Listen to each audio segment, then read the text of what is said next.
Mayo Experience. Mayo Experience. Mayo Experience. Mayo Experience. Experience. Welcome to the Pat Mayo Experience, presented by DraftKings 2021 Week 3 Best Bets. The gold, the silver, the bronze. The gold picks, fantastic. The rest of my picks, horrible. However, I do need to let you know to smash the like button to the video. Subscribe to Mayo Media Network. Tell your friends about this show. It's a brand new show on Mayo Media Network in the Pat Mayo Experience rotation, and reviews off the chart so far. Good for this. In the comment section, give me your gold, silver, and bronze plays. I know I typed it as sliver in the column last week, but now I've changed it already. It's back to silver picks. The sliver picks, they're gone. The silver picks, they're coming back in. Rob Pizzola and Cam Stewart are on the line with us right now. Cam Stewart is 6-0 to start the year. Now you know Armageddon's coming, Pat. You better go to the grocery store and stock up in your danger cellar there. Warning, warning. I don't know, Pizzola, if we could go all the way, buddy, what the $1 million? Like, what are we going to do here? Let's go. Perfect, baby. It should be worth a lot more than $1 million, 54-0. But, I mean, that's your pace right now. You're on pace for 54-0 through 18 weeks of the year. So I can't get much better than that. Yeah, Pizzola and I have been struggling with the silver picks. We are both 0-2 in the silver category, but he's 2-0 in bronze. I'm 0-2 in bronze. I've only got gold picks right so far. That's what happens, Cam, when Darrell Henderson is just going to smash his rushing prop. No problem. Then he gets hurt with 1 yard to go. Yeah, it happens. Pat, what about all these people in their fantasy leagues with Christian McCaffrey? That's going to be a lot of fun. Hey, welcome to fantasy football and DFS, baby. That's why usually, I play that stuff, but I stick to betting. I just don't there's too much volatility I find with players and stuff getting hurt in single games. So, hey, it can happen in a regular game, but I got a lot of games to choose from. And Pizzola knows I'm old school. I'm kind of like a dinosaur of the gambling industry. I just kind of I bet sides, even less totals, and whatever happens is going to happen. But let's keep the train rolling. Rob, I got a text from Cuss last night about, I want to say 3 minutes before McCaffrey got hurt. And all it said was, Christian McCaffrey is so good. Even the people that malign everyone else for taking running backs in the first round just never bring it up to him. And then he's just walking off to the sidelines. I mean, the guy is the ultimate mush. I've really never seen anything like it before in my life. It's real, Pizzola. It's real. Everyone has that one person, that one friend that is kind of like Cuss, but Cuss takes it to the 100th degree. I've never seen somebody who has this power just to affect the outcomes of everything on just one simple text message or a group chat or anything like that. And it's really unbelievable. But I mean, when you've seen it so many times over the course of your lifetime, you just really got to start to wonder if the guy does have some sort of magical powers. Well, he does. He has the curse. And until he believes in that curse, I don't think it's going anywhere. He's blockable soon. I don't know if everybody else could look at the message, but I can't see this guy on a Sunday in golf or a big money play. And here comes Cuss. Everything he says. Yeah, look at the Jets start. You said it, man. I've never met. I know mushes and I know guys they can't win. This guy takes it up new levels. He does have a problem. He has a real problem. Pat, you got to get him involved. I know he's this is just fun and games. No, don't text important things on important dates, especially when guys like us have money on it. It needs to stop. I've been out with Cam at bars before where somebody will say something and Cam be settle down here. Game's not over yet. Let's calm down. Or we're in the COVID situation now, pandemic. It's lucky we don't see each other because Cam would actually murder Cuss in some of these situations for mushing sides of bets that he's on. I like him too, Pizzola, but please stop. As a public service to gamblers, just stop. Well, I always get it on Sundays during golf because new people will come in throughout the course of the year. New people are starting to bet golf, and they're victory lapping this 2-shot lead with 5 holes to go. It's no, don't be doing this. This is the worst possible thing that could happen right now. I've been down this road far too many times to watch it blow up in my face. And for 5 straight weeks, Kim, we were all on the same guys for 5 straight weeks. It happened. We had the leader. Yep. 4 holes to go, and then loss. What do you say to him, Pat? You you handle it well, right? Obviously he's not God or gambler, but I don't know what's going on with this guy. I've never seen, Pizzola, we know a million guys in this industry too. We've worked with mushes. Guys who come in with a wet paper sack of money, it's going to Johnny Knuckles, waiting in his Cadillac down there, 20-point leads gone in the fourth quarter. But Cuss, his success rate of mush is something that's out of control. It's professional status. It's the best. Yeah, that's one of those things. Like, it's not just one of those where we're cherry picking a few comments here and there and saying, oh, he mushed them. And then there's 9 out of 10 where nothing happens. This is just like a consistent trend of somehow being able to alter the future in some way. I don't know. It's one of a kind. Like, I've seen the YouTube comments for our show last week, and people are like, oh, we need to get Cust involved in some capacity in the show. And I'm like, I don't want me and Cam's careers to go downhill either. Like, let's just keep him separate away from me. Yes. Cuss can he can ruin Jeff Feinberg's career. Steal shampoo, do whatever the hell you want, Cuss. Just don't come near our show right now. I'm 6-0, and when you're going to start, I'm never going to win another game for the rest of my life. So stay away. Let's get into the gold picks for the week. I'll start. I gave this one out on the Spread Pick Show, which you can still go watch to hear how Cuss steals shampoo. Bad shampoo. It's just really weird stuff. I suggest you go check it out. That's when the show really elevated itself up a little bit. I love the Seahawks this week. -2 on the road. It's been wavering. That's at DraftKings Sportsbook right now. It's been wavering between 1.5, -2. Keeps switching back and forth. I grabbed it at -1.5, -110. This, like I said in week 1 when they played the Colts, this is my favorite spot for the Seahawks, where they're getting less than a touchdown on the road, where, Cam, as you've pointed out, they just tend to play a lot better. They can actually close games out on the road, and they don't need to win by much. Russell Wilson is 7-0 head-to-head with Kirk Cousins in his career already, and the Vikings can't block. Yes, they can score points. That they can do. So can the Seahawks. But at least the Seahawks can block a little bit. There is no blocking whatsoever on the Minnesota side of the ball right now. And I don't even know if Dalvin Cook's going to play. And if he plays, I can't imagine he's going to be close to 100% after leaving the game 3 times last week. I love it, Pat. And I'm going to tell you something.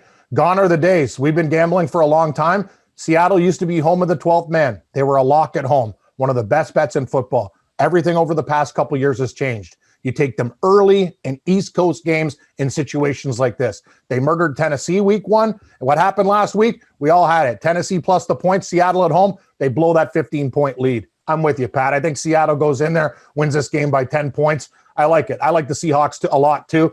I'm not sure exactly if it's going to make the podium, but I'm down with the Seahawks getting things done in Minnesota. I think the Vikings are not a very good football team. Rob, the analytics community seems to like Minnesota a little bit in this spot I've seen. I just don't trust them. I think they're going to blow it. If they have a chance to win, they will blow it.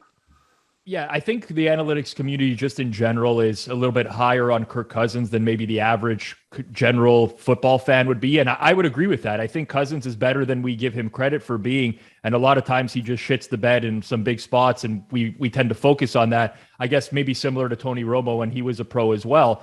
But personally, I lean Seahawks in this game as well. So we'll make it a clean sweep, at least on the leans.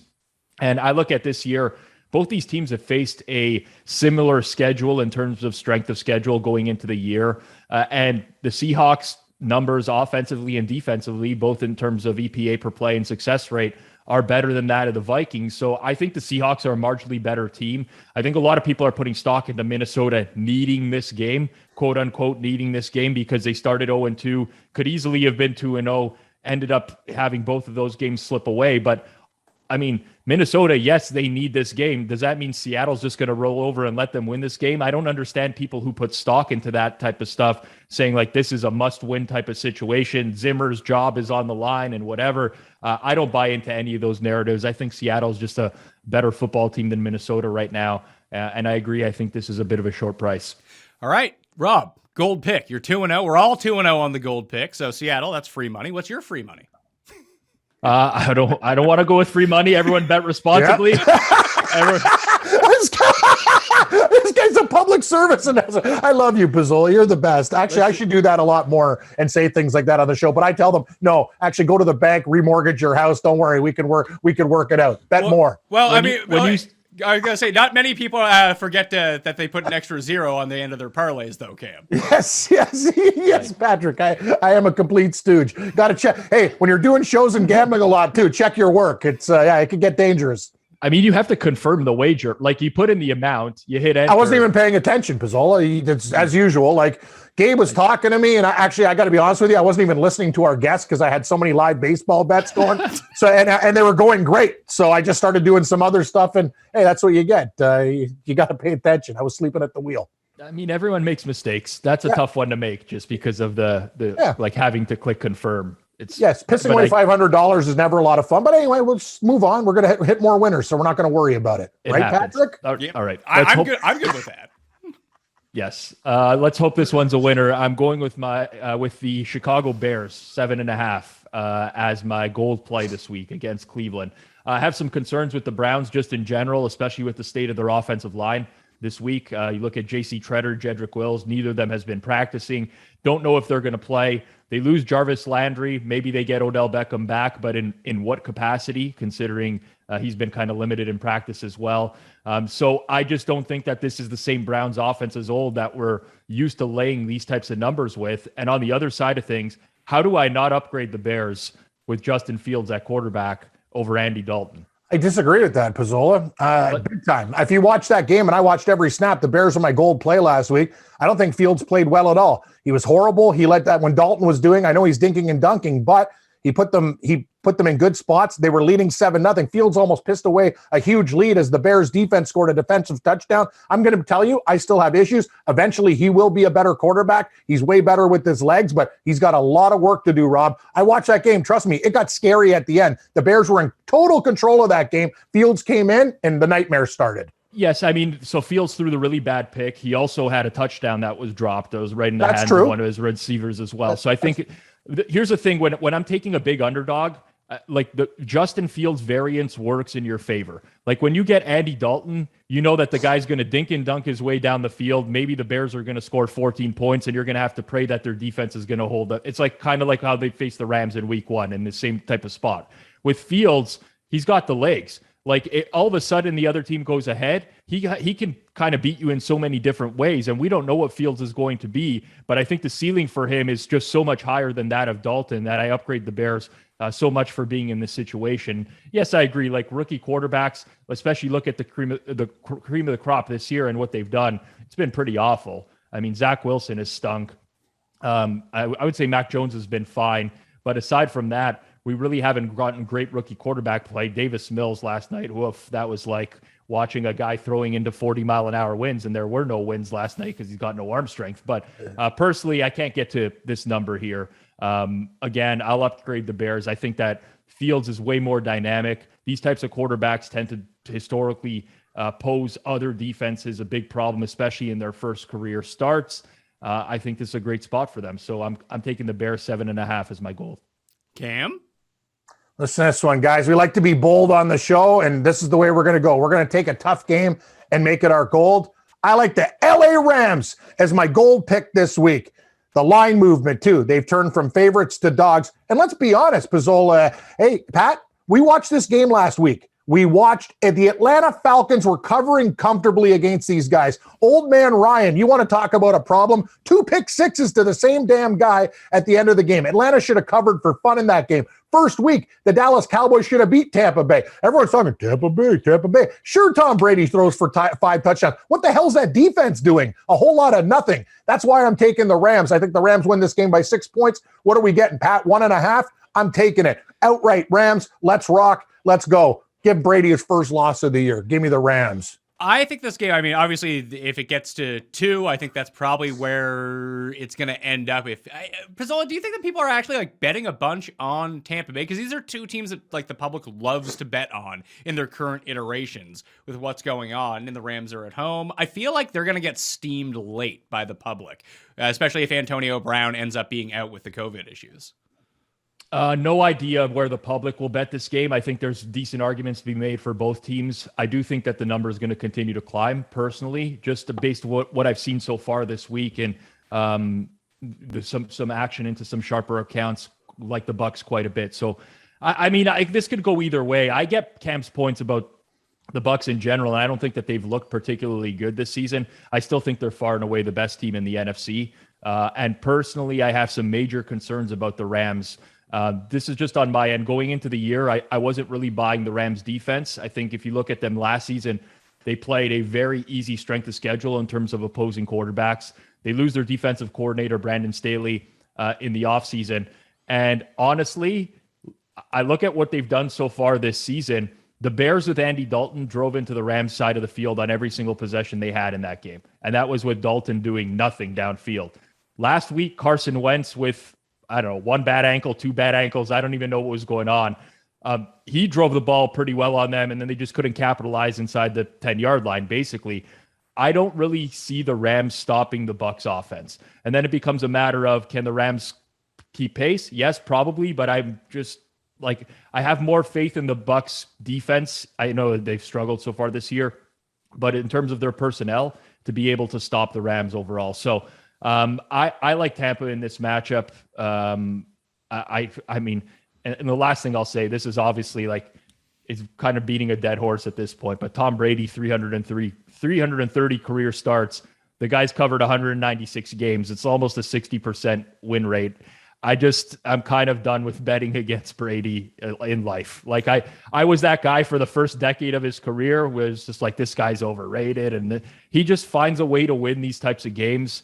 And you're not going to get too many options to get him in this type of range. We took him in the Super Bowl, Pizzola, all over Tampa Bay. I'm just picking my spot against him. Like the guy, I know he's Illuminati. Like Tom Brady, he knows where the bodies are buried. There's something going on with this guy where everything in life works out for him. And it's actually disgusting when you're a regular human being, but you got to give him credit too. It's like Tom Brady, it's his world. We're living in it, but this is the week, guys. I really think the Rams find a way to get it done and win this football game. All right. I actually like two plays from that game, and maybe it's just something I've noticed when you look at like pass over expectation, Rob, versus the Bucs. Like Atlanta, I mean, week one, Dallas was like, hey, we're just going to throw. But that's all Atlanta did last week, too. They're like, we're not even going to try to run on this front. So Stafford over 40.5 passing attempts seems pretty juicy to me, because I feel like McVay is going to wise up enough with either a banged up Darrell Henderson or Sony Michel to be like, fuck it, let's just pass the entire time. That should sound pretty good to us. So I like that one. And then Mike Evans, under 64.5 receiving yards. This feels like a big Chris Godwin game. Feels like a big Rob Gronkowski game. Scotty Miller, whoever is going to be filling in for Antonio Brown. Like, put Ramsey on Evans, throw it to the rest of the field. I think that's where I like this game the most. I think if you look back to last year when they played, I think it was a Monday Night Football game, that was kind of the Rams' key to success. They basically came out passing, and they didn't stop for most of the game, and that worked to their advantage. Now, the Bucs offense was very different at that time. That was before the bye week, and they were running like this vertical offense that just didn't really suit their personnel. And then they went into that bye week, and then since that bye week, they've been averaging like 36 points per game or something like that. So they've completely changed the offense. But I agree with that in terms of what the Rams game plan will be. McVay's no dummy either. McVay's not going to come out and just start running the ball into the best run defense in the league. I think we're going to see a lot of teams attack Tampa Bay in a similar format this year. And I would agree with that in terms of the way that the Rams come out and play this game. I think they're going to be passing early and often. All right, well, let's stick with you, Pizzola. Silver pick of the week. You're 0-2 like me on these silver picks. Yeah, I mean, I wouldn't hate if it was 0-3 because I'm betting against my favorite team here, but I like the Eagles on that's also my that's my silver pick too. Wow. We either have to reverse the trend here with these silver picks, Pat, or it's gonna continue for both of us. But yeah, I mean, listen, I think the way the Cowboys won last week is not conducive to them being a great team going forwards. Because I would much rather them play like they did against Tampa in week one, where they're throwing the ball all over the field, using their weapons, rather than just relying on the run and time of possession to try to win games. Now, the Eagles lose Brandon Graham. That's big for them on the defensive line, but they still have a very good defensive line that I think is not just going to get completely obliterated like the Chargers D-line did last week. The Cowboys aren't going to be able to run all over them. At least I don't think that they're going to be. And historically speaking, this Dallas defense struggles mightily against quarterbacks that are mobile. Now, granted, a lot of the quarterbacks that are mobile in the league are pretty good, like Kyler Murray and Russ Wilson, but these are the type of guys that tend to torch the Cowboys defense. And I look at Dallas. They didn't force a punt last week. I still don't even know how they won the game last week, but the Chargers didn't punt. Herbert made a horrible decision in the red zone, threw an interception. I don't even think there was a Chargers receiver within 10 yards of that play, but they can't get off the field. And yeah, sure, they're going to get Randy Gregory back, but the personnel there is just not great overall. And I don't see much separating these two teams right now. I'm definitely not downgrading the Eagles for their loss to the 49ers last week because they got extremely unlucky, deserved to win that game, dominated the line of scrimmage on both sides of the ball. So I think 3.5 is a bit of a bargain here. I like the Eagles to keep it close, maybe win outright on Monday Night Football. Yeah, I don't mind the money line on this one too, and I think you kind of hit on it with the different types of playmakers that the Eagles have, that this is the perfect team to give them fits because they're so fast on offense. And the two teams that they've played so far that they've been able to kind of keep up with, I mean, keep up with being one thing. I really, you can't just count on Herbert throwing red zone picks the entire time, but right. You wouldn't qualify really the Chargers or the Bucs as fast teams. Like, they're good teams. They have highly skilled players, but they're not beating you with your speed. That's what Philly strikes me as. They're going to pose some problems for these defenses that just aren't used to seeing guys just flash all over the field. A lot, like you said, like the Cardinals do to teams where it's like, oh my God, like Hopkins is like the slowest guy on their team. So that becomes a difficult situation. So I'm with you. I bet it at +4 earlier in the week. I'll probably take it again at +3.5, and I'll probably go money line. Cam, silver pick. I got to tell you guys, it's hard to narrow it down because I like so many losers this week. Like teams that suck ass. Like all the worst teams in the league, and all of them are probably going to make my card. I don't know what to do. Do I do it? You know what? I am going to do it. I'm going to make the Jacksonville Jaguars +7.5 by silver pick. Everybody's talking, ooh, Kyler Murray in Arizona. Really? Did you have fun last week with Minnesota? Lucky to win that game. And Minnesota, by the way, can you get a field goal kicker in a big situation? Every single time. This has been going on for a decade. They can't hit big kicks. I know. Trevor Lawrence is bad. The Jaguars are bad. This is just a spot pick. This is simply about a spot pick. Chandler Jones won't be the same defensively on the road, I think. This is a game where the Jacksonville is going to lull these guys to sleep and maybe lose by 3 to 6 points. I'm getting 7.5 here. Wow, wow. Give me. They turn from little timid house cats into real jaguars with teeth and take a bite out of the bird, and the bird's dead. Well, maybe the bird lives, but he doesn't cover the spread. Let's put it that way. He's having problems flying with a broken wing. Give me the Jaguars. I feel the same way you do about this being a bad spot for the Cardinals.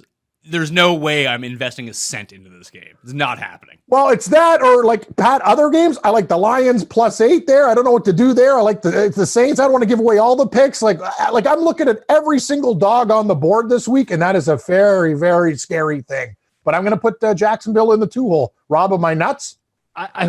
Listen, I don't think you're nuts. I will say the first thing I did this week was I looked at the board and I put a cross through the New York Jets and the Jacksonville Jaguars. Those are teams that I just don't want to bet with my money.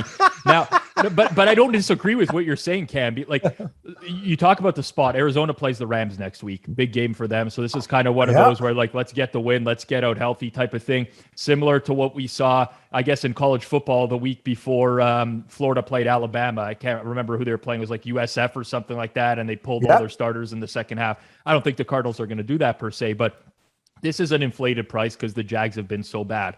And you look at, historically speaking, the teams that are most valuable in week 3 and week 4 of the NFL are teams that looked really bad in the first couple weeks, because obviously no one wants to go near them. So you get these inflated type of prices, and you do have to hold your nose. But if you can make the bet, historically speaking, these have been value bets.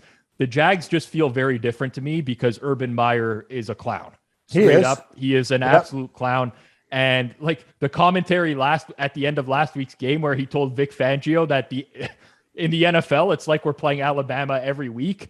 I can't imagine a head coach saying that. Like it's unfathomable to me that someone said that at the end of a game. So for those reasons, like I don't love the Jags in general. I hate the Jags O-line. I don't know how it holds up against Watt and Jones personally, but who knows? I mean, it's the NFL. We see all sorts of crazy things happen.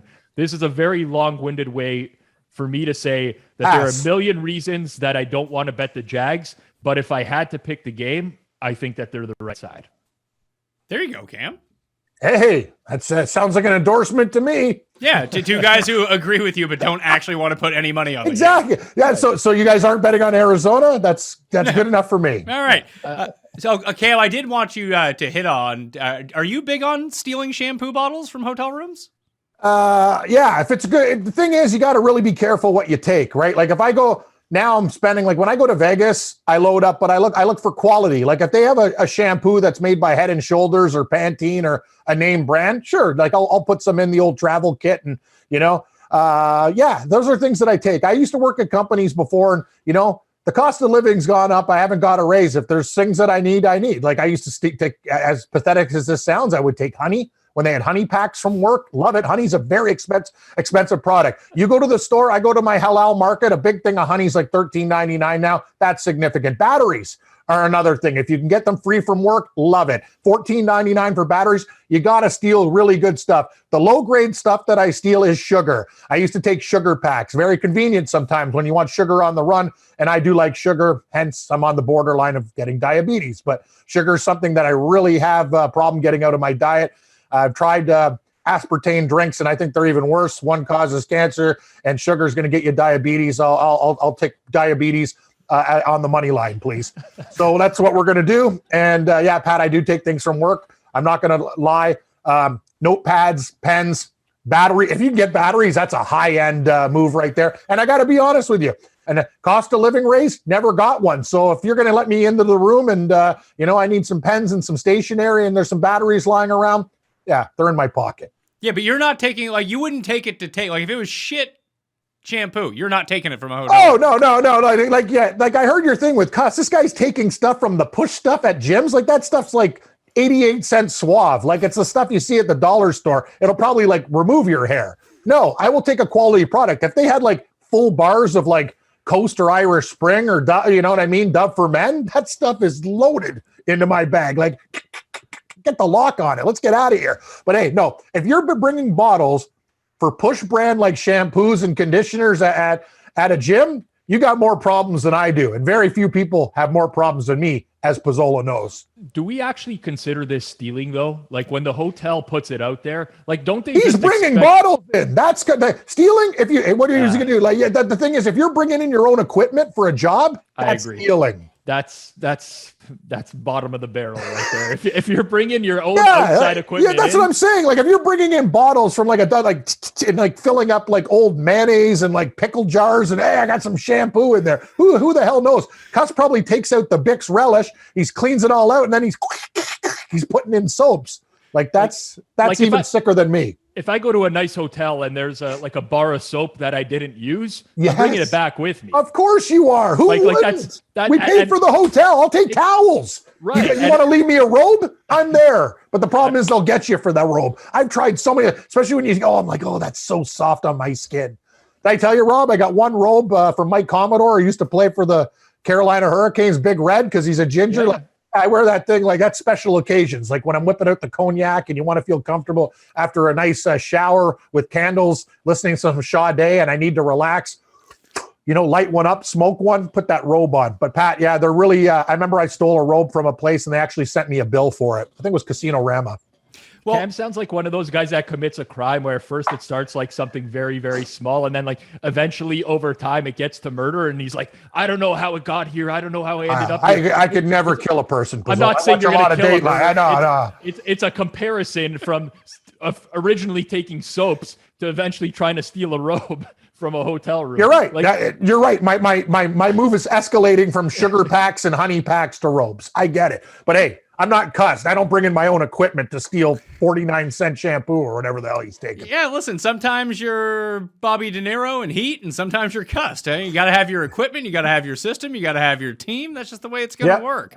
But it's not that I wouldn't take, like you said, like a really nice bar of soap, whatever it is, especially if I've cracked it open and just throw it in my travel kit. I'm good to go. One, I like the stuff that I like, so I bring it with me. Two, there is no regard for quality with any of this stuff, and it was revealed by our friends, like through a text thread after they listen to this, that Cuss will take everything in the room and then dump it into his suitcase if he's staying multiple nights and be like, oh yeah, I used it all already. And then he'll take it and dump it back in again. I don't know where he gets this much suitcase space to begin with, but he is just like cleaning this place out. And no, it's not stealing per se, but that just seems wrong to me, especially when it's not good stuff. I agree. It's not in the essence of the transaction that like when you get a hotel, they're providing you with what you're going to need. And if you're all of a sudden taking that and claiming that you need more, it's not really in the spirit of that transaction with the hotel. If I'm paying $349 US a night to stay in a hotel and there's a silk sheet there, well, it might be going in my bag on the way home. I'm sorry. Like, what's the value I'm getting for a room? I might as well just sleep at a Motel 6 for $89. That's part of the deal. When you spend the money, you get the good stuff. Yeah, they got good stuff. Yeah, but most people who spend the $350 a night on the hotel room can afford the silk sheet too. Exactly. Yeah, that's the thing. I don't want to spend money on everything. Do you like going to the store and spending $15 on battery? I told you, every time I buy honey, I think my blood pressure spikes. I'm like, how the hell is this jar of honey like close to $20? And I like honey. I'm trying to put it in like tea and other things like that. It's a better sweetener than the 99-cent bag of crap sugar, right? So these are the things, Pat. Like, I'm telling you, like, you got to look and what is worth doing, right? Battery. Anyway, I do other things too, Pizzola. You're right. I'm a complete dirtbag. I switch 50% off stickers in the grocery store sometimes, but I don't do it for like chicken thighs and drumettes that I'm getting for $1.99 a pound. I do it for a super roast. You know, the ones that cost like $90? Yeah, now I get $45. Tenderloin on me. Arrivederci. Wow. I mean, yeah. So you guys are perfect. You're telling me you've never like switched a sticker or done anything bad in your life? No. I've done horrible things. I used to be a cashier at retail stores. Yes, you're a quiet thief. Like I come out and admit my crime. You're just a better criminal than me. You don't tell anybody your secrets. And right now I'm in interrogation and I'm going to be locked up and you guys might not bail me out. Oh, we'll bail you out, Cam. I bail you out, but like you just don't have much of a defense now that you've aired this all in a public forum. Yes, like we can't come in and say, "Oh, Cam's innocent. He didn't know what he was doing." And another thing is one more quick thing on those scanners for the Now Food thing. When you can't go to the cashier, it's a pain in the ass when you're doing bananas and oranges. Oh, the code of the sticker. Not all of them have. So you know what? If I can't figure it out in the first 1 minute, it's just going in the damn thing. I'll give it an attempt. And if it doesn't work because your system stinks, pears, code 914. Like, just who cares? They're $1.88. They're coming in the bag. And you know I'm buying a big piece of meat anyway. So back off. You're definitely ringing in the Bartlett pear code instead of the Bosk pear code whenever you're up there, right? Yes. What's the cheapest pear I can find? Code, like Pizzola, they have that like Macintosh, Royal Gala, Granny Smith. I'm like, oh, okay. And the kid he's smoking a joint. He put the wrong sticker on the fruit. Like, I'm not spending 10 minutes to work out what I got to do. Because those self things are supposed to make it easier, not more difficult. I think you guys would agree with me on that one. I do. I used to work at a grocery store as well, so I actually still know all the codes. So it's super fast when I roll through it. Like you needed green pepper, you got some quick 4065 into your system. You need a hothouse tomato, you get a 4799. Just fly through the entire thing. So I've never been to Mayo's grocery store where everything is efficient and run clean. It's not. You would actually have to know what the code. You would have to have the codes memorized for each of the pieces of fruit and vegetables. I don't feel like doing that. Well, most people who never worked in a produce department would never do that. You just get used to it over time. So I love those ones. The move is like, and they got rid of bulk candy. I'm pretty sure for this reason was just load up on the bulk candy and be like, oh yeah, it's the cheapest shit that you got going, and just punch that. Exactly. Yeah. Easy. That's a move. That's how it starts, right, Pizzola, with the bulk candy, and we've escalated to batteries, and as you said, murder. Which is not true. I mean, there's a lot of people I'd like to hurt, but I'm not gonna. I could never kill a person, even if actually I could. I could kill a person if they hurt a good friend of mine, a parent, or anybody else like that. Like if some guy like gave Mayo a 2x4 on the head and knocked him unconscious and he became in a coma, yeah, I could do some damage to a person. Why not? So you'd be there. You'd have a hit on Hacksaw Jim Duggan. You did. Yes, you'd have a hit. What a gimmick that was with the 2x4. So he hated it too. Like apparently he went to Vince and go like, I'm the stooge of the WWF right now. Like, can you please make me not go and carry this stupid? Actually, wood's very expensive now. If you could steal wood, That's something that you'd get your hands on. My brother and me had a big talk at Home Depot. He's like, to see this little guy's log here, it's worth like $20. I go, $20? Those things usually, like, the cost of wood is through the roof. Yeah, there's a lumber shortage right now. Though that's part of the reason that new housing prices have gone up so much, because of lumber shortage. But yeah, exactly. I mean, that is, Cam does bring up a good point. If you're going to steal something, lumber is not a bad idea right now. Thank you. It's tough. It's tough. I will admit, it's tough I to have transport, not stolen. though. It is. Nah, you just get a big car. There's ways you could do it. Anyway, I have not stolen lumber. All the other things I admitted, with the batteries and all the other stuff, the stickers and fruits. Yeah, but I've not stolen wood. But it seems like it's a logical next step for me. But you've thought about it, because you've already said there's ways that you can do it. Yeah. So you've at least I have given thought about thought. it, but I don't have a project. Like, if I need a project with wood, yeah, like, it's going to be a goal for sure. Pizzola, what's the book where the guy starts with the paper clip and he ends up with like an airplane? I don't know. The book? I don't read. It's maybe it's just some sort of internet meme, but he starts with a paper clip and he barters the paper clip for something else, and he just trades his way up, and he ends up with like a jet or something like that. That might be what you're doing with crime. It was one of the episodes in The Office, right? They were referencing that book in like the first season as well, where I think they're trying to trade their way up. Yeah, I don't know what the book is called.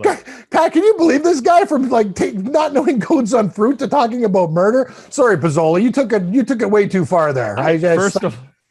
You're accusing me of homicide. I don't like it. I wasn't. If we rewind the tape, I was drawing a simple comparison to how you eventually see like these murderers who started off with these very small crimes. No, what they do? They burn cats. They do stuff like that. And I don't. So I'm never going to be a murderer. I don't dissect animals. I don't do those type of things. I don't start fires. I think it's more likely that they started with like shoplifting or something than burning cats. Like, I understand there's some sick people out there that do bad things to animals. Yes. But I think most of the murderers probably started with some sort of non-violent crime that was something small. They got away with it, and then they started to push the envelope and push the limits and see what they could get away with. And that's the comparison I was drawing. I'll tell you one thing. If some guy burned my dog, he's getting a knife in his neck. You don't touch animals. And you're the same way. You're an animal lover. You don't touch animals. I agree. You don't touch animals. I'm probably not putting knives in people's necks or anything. Oh, what would you do if some guy obviously like stole your animal and burned it? RCMP, I don't think I want to call the cops. I watch murder mysteries. They never solve anything. It's a bunch of bumbling stooges that sit at the table, and it usually takes a tip from some guy 10 to 15 years later. Oh yeah, I broke up with my girlfriend. I told you one night we were drunk, and she told me that she actually like stabbed the guy in his sleep. Oh, okay, thanks. I'll be honest. Did they ever solve a crime? This is an elementary. There's no Sherlock Holmes here.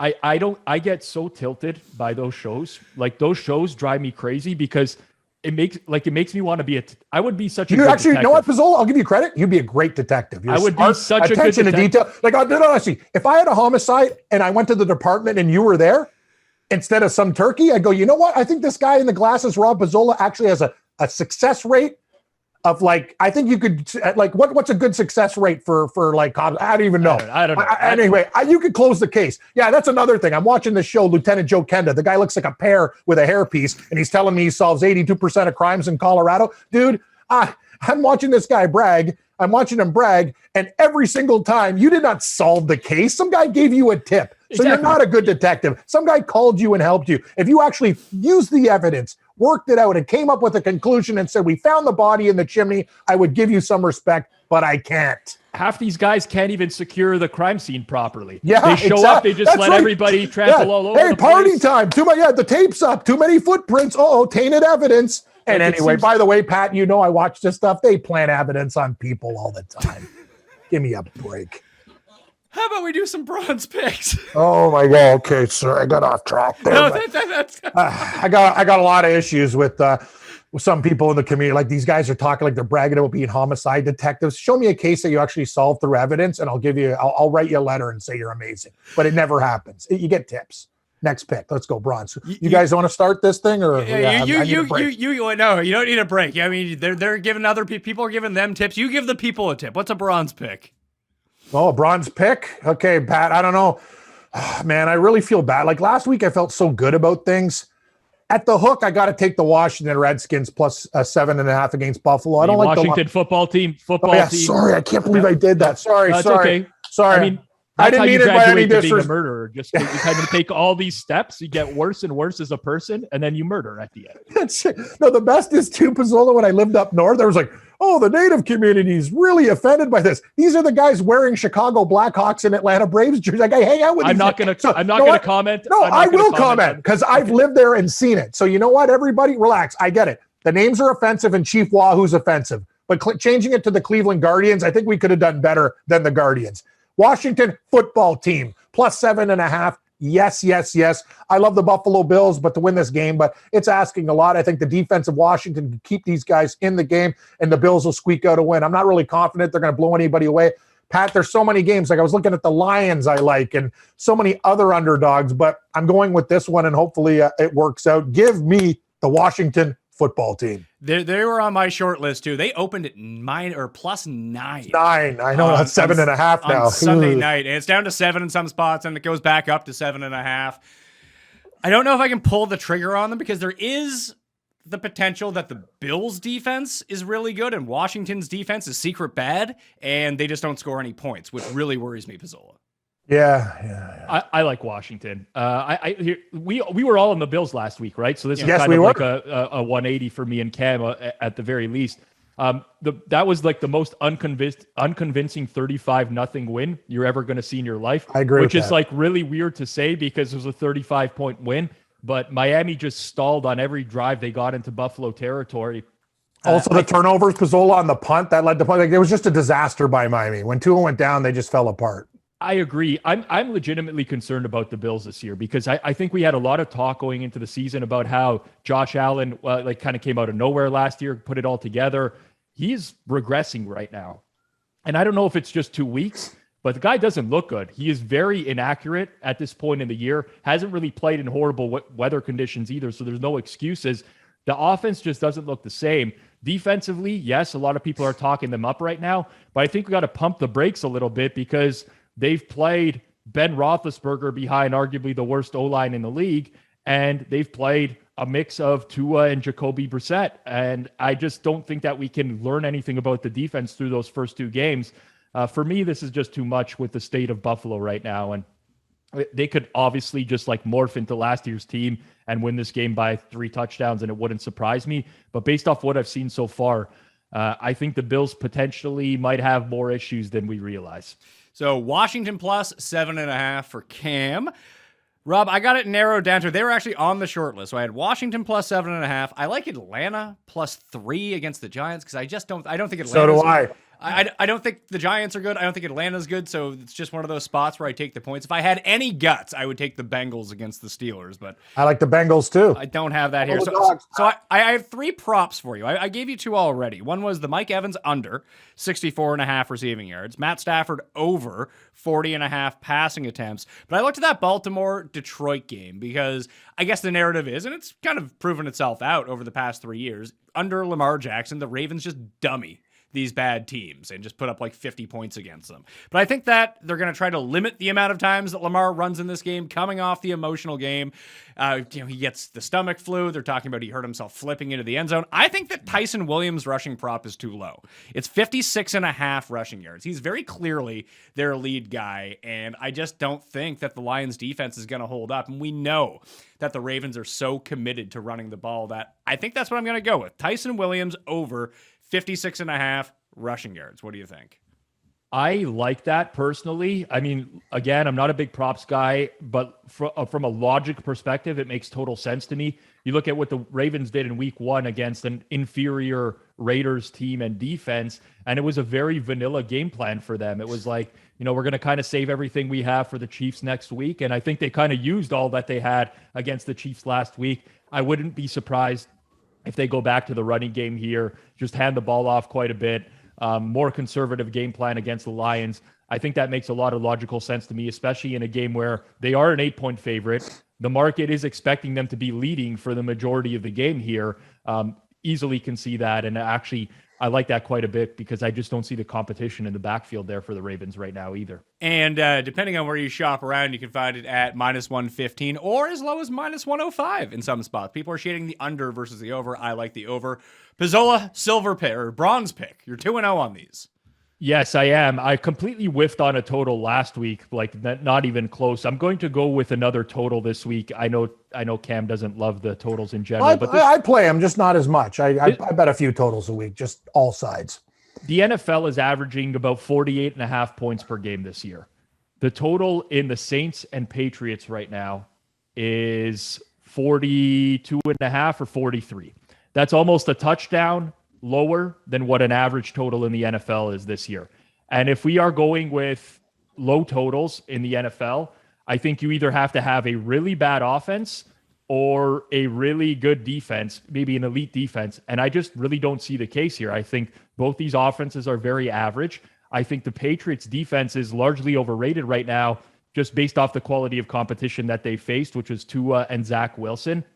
The Saints defense is not great with the injuries that they've piled up on the defensive line.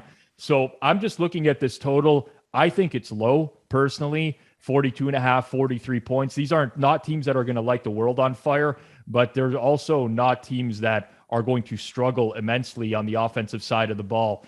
So I like the over quite a bit in this spot. I think you like the Saints? You like the Saints, Pizzola? I think it's a nice bounce back spot. Everyone's like, Winston was so bad. Great the first week, bad, maybe good. Like, would you take the points? I like the Saints. I like the Saints as well. I don't think the Patriots are a team that I'm typically going to be laying points with this season for a lot of reasons. I mean, look at week one, even when they closed 3.5 point favorite against Miami, their struggle to put them away just in general. So I do like the Saints. There's not much separating the Saints and Patriots, right? Like we could say that they're fairly even teams.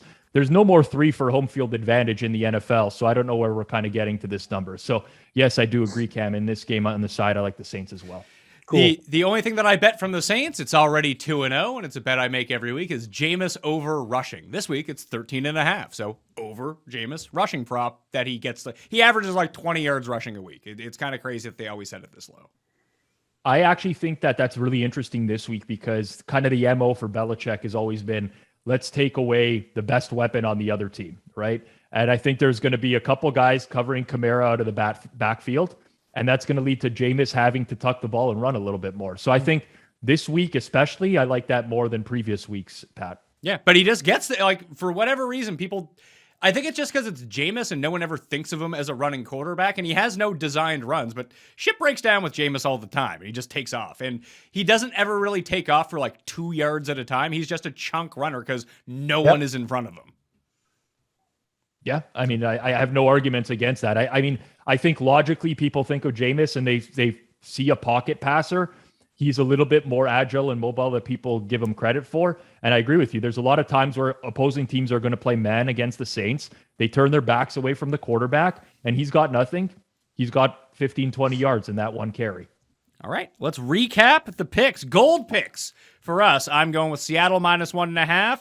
Rob's got Chicago +7.5 and the Rams +1.5 for Cam. Silver picks. Rob and I both have Philly +3.5, Jacksonville +7.5 for Cam. Whoa, that's a scary one, Cam. Watch out for those Arizona teasers this week, I guess is what we're saying. And then the bronze picks. I got Tyson Williams over 56.5 rushing yards. New England and New Orleans over 42.5 for Rob. And the Washington Footballs +7.5 for Cam. We good to go on that one? Excellent. Yeah, no, I like the Saints too. Like there's a lot of other dogs that almost make the one quick question. Sorry. Oh my God, Pat, you wouldn't believe it. My background, old one, almost fell on top of my head in the show, and it's really heavy. So you would have had some nice materials. As like it probably would have knocked me off my chair. It is hanging on by a thread right now. I will deal with that situation like it's on an angle and just ready to go right through my melon. Miami, Vegas. Is this game too easy? Just one quick one. Who do we like here? We all took Miami on the show. Miami's going to win the game. I like Miami. See, why did we put that as a gold pick then? I like Miami. I think it's off the board right now, to be honest. Is it? I don't know that. I think there's like the I don't know. It might be on the regardless. I agree. Miami. Like if we like what's the next natural, you got gold, silver, bronze. Is there something we can throw in at the bottom, like a copper tin, or tin, aluminum, something like that? It would be there for sure. Tungsten. Yeah, that's a good one. Graphite. Tungsten pick. I like the tungsten pick, Pat. We got to have an extra one every week, like for the stuff that doesn't make the real minerals. Tungsten, or you can come up with a quality mineral. I mean, we could just go through the periodic table and find something, right? I mean, there's a lot of options. I agree. We can open it up to the YouTube viewers who are maybe want to throw in copper. That's it. Let's get some. They're all making sense. Aluminum. Yeah, they're all making the Raiders got to be the most overrated team in the NFL, right? Like I agree. They play the Ravens in week 1, where all the Ravens cornerbacks are like Ravens lose Marcus Peters, Jimmy Smith didn't play, Marlon Humphrey gets hurt in the game. Then they play the Steelers week 2. Joe Hayden and Devin Bush are announced out before the game starts. And then the Steelers lost their entire defensive line in the game. Like they didn't finish with a starting defensive lineman playing in that game. So the Raiders, to me, have just benefited from a lot of luck. They're still like a bottom 5 team, in my opinion, on paper. And then I watched Keyshawn Johnson this week talking about how Derek Carr is a top 5 quarterback in the league. And that's when you know it's time to fade. Like this is we've reached peak level for Las Vegas this year.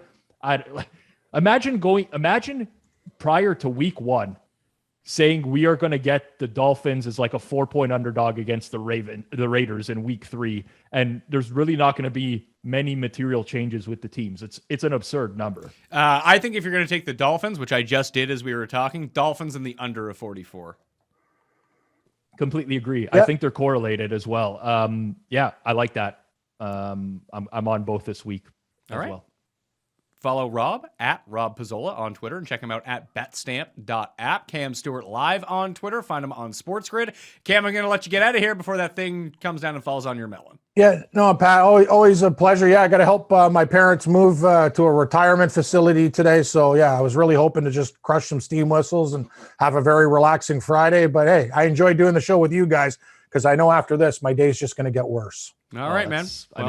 I mean, I don't know what to say to that. It's kind of sounds a little depressing, but at least you have a good heart, Cam. No, I said thank you for cheering me up. I was in a bad mood today. So. I know, but like now I feel like the show is ending and you're going to go on to you got to move today. Like I'm just sad. I want to go golfing with Pat and hit the blackjack table. That's all I want to do. Right, we'll get hitting the blackjack table today, or I'm not, but we'll get you out here soon enough, Cam. Yeah, we will. You're right. Yeah, I'm just Pat. It's crazy. I can't drive over the border, but you can fly. My routine, like every month, was going to Seneca, Niagara.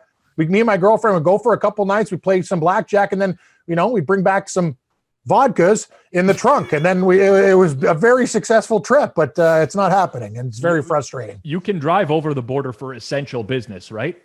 Yeah, what is essential business? Playing blackjack and hoarding vodka at $20 a bottle when it's 64 here. If you get your lawyer to write a letter saying you're a professional bettor, you're a professional gambler, and you're reliant on this income to live, and you need to go to Seneca, Niagara, wherever you're betting. Yes, I mean you at least have somewhat of a case.